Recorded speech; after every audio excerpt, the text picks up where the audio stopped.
Hi, this is the African teacher, Maurice Odhiambo. I should have said this last year, but I guess it's never too late to do the right thing.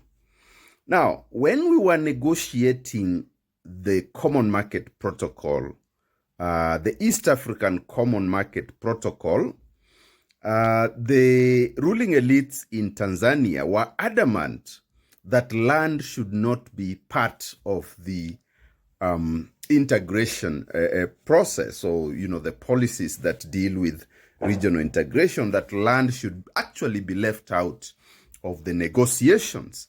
The Tanzania's ruling elite have always been very suspicious of Kenyans when it comes to issues of land.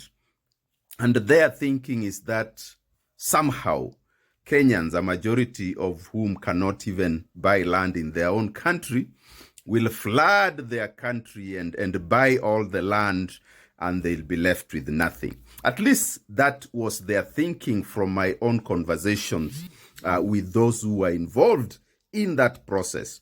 They openly expressed those fears. So land did not and is not currently part of the issues that are dealt with under the Common Market Protocol because of Tanzania's obstruction.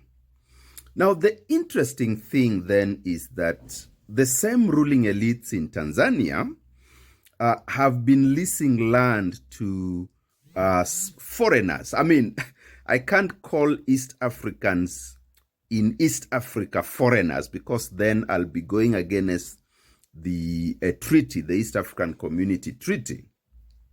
But clearly, Tanzania is not in a common market arrangement with the UAE, the Emirates.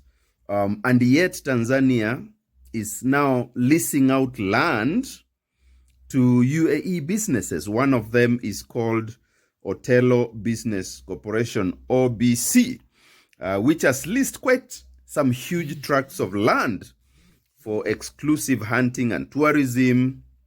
And it says here in this report, leading to ongoing conflict and forced displacement of indigenous Tanzania or Maasai communities who claim the land as ancestral grazing areas for livestock, of course, despite protests and legal challenges. Now, you understand, of course, what I'm talking about, because the people of Loliondo especially have been affected because the ruling elites in Tanzania basically decided to remove them from their land and lease that land out to these guys, these UAE companies, okay? One of them being Otello Business Corporation, OBC, which is quite interesting for my colleagues who are working around the Borderless campaign, Borderless Africa campaign. This is one of the, I like details. I don't like just going out there and shouting myself hoarse. I like details. I like knowing what is happening. So for my colleagues in the Borderless campaign, we must always be aware that one of the biggest challenges to Africa's integration is the interests of the elites within particular states. So the Tanzanian ruling elites do not want competition, those who can actually go in and invest in Tanzanian land.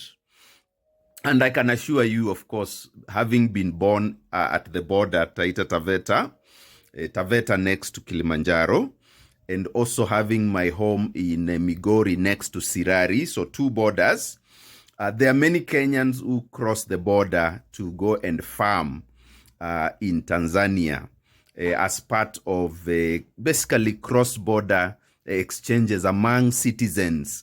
And there is, hundreds or maybe even thousands of those who rely on small-scale businesses across different borders. Taveta, Holili, Namanga, Sirari, and so on and so forth. The same applies to borders between Uganda and Rwanda, The same applies to borders between Tanzania and Burundi and so on. So the same thing applies. So when the ruling elites do this kind of thing, because what I saw with Tanzanians, the population, is that they think that when the ruling elites in Tanzania close out other people from the region, then they're doing it for them. That is based on foolishness. Ruling elites everywhere, Kenya, Uganda, Tanzania, everywhere, they only work for their own interests. So when you see them imposing such policies against the interests of the community as a whole, they know that it is their own interests that they're protecting. That is the reason why we cannot do away with non-tariff barriers, because these leaders are also business people. So when they impose non-tariff barriers, they are not imposing them to help you in your village because you don't even have a business. They are doing it to promote their own businesses.